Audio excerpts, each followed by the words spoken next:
People spend thousands of dollars a year on traditional landscaping, and that's great. But what about when the sun goes down? You really can't see it.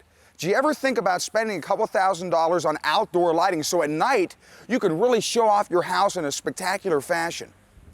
This is not a job for an amateur. That's why we have a professional here today from Outdoor Lighting Perspectives, David Knapp. David, thanks for joining us. You bet. What is your first step in lighting a home? Okay, what we're going to do is we're going to take a look at the unusual or nice features of this home. In this case, we've got some coins on the end. We've got some peaks and eaves, and we're going to try to bring a light all the way from the bottom of the building to the top of the building, a real nice, even, soft glow. And to do that, we're going to use this light right here, which is a well light. This will be placed a short distance away from the home, and it will give an even, soft glow all the way to the top. So we're going to use the well lights, and we're going to use these copper lights as well. Exactly. We'll use these lights around flower beds or patios, swimming pool areas, and so forth. Let's get to it. Good deal. We're on the side of the house now doing some significant electrical work. That's why we had an electrician here earlier, David, put in this bell box, and now we're mounting this transformer. Exactly. What we're going to do is we're going to take the home's 120-volt current, and with this transformer, we're going to turn it into a 12-volt system, which is ideal for landscape lighting. It's a very safe and durable system, and we've located the box here on the side of the home because that way we can get power out to the front and the back of the home, and it's a good, ideal, centrally located position for the transformer. What's next? We're going to take power from the transformer with wires. We're going to run those out to the front and the back of the home. Got the crew working hard there, digging the trenches so we can put the wiring underneath the lawn. I got to ask you first off, how much of this wire are we going to need? We're going to use about 200 feet, Glenn. We want to use a lot of wire. That way we ensure that a good amount of power gets out to the lights. For this fix-it-up project, how many lights will we need?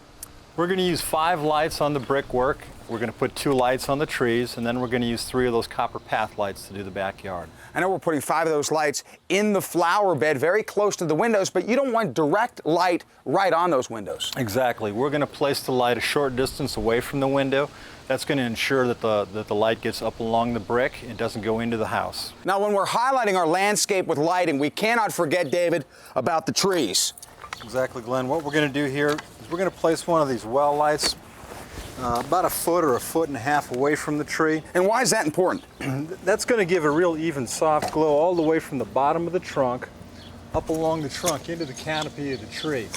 And the nice thing about using that type of an uplighting technique is that as the tree grows in 5 or 10 years, the light will actually grow with the tree. We won't have to reposition the light. That's great. Okay, we have the light here. We're using the well lights. We have it connected with our wire into our trench. What are some common mistakes that folks make when they do the lighting themselves? Well, a lot of people won't use a real good quality equipment.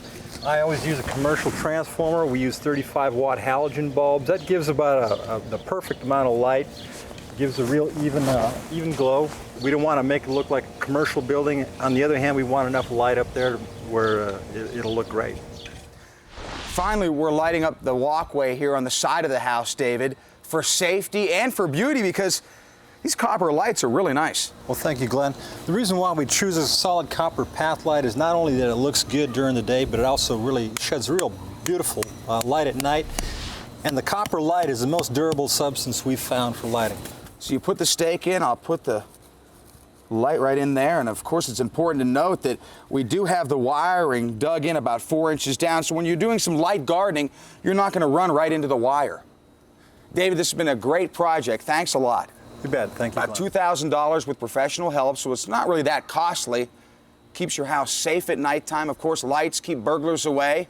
And let's face it, the way it looks now, this home is the bright spot on the block.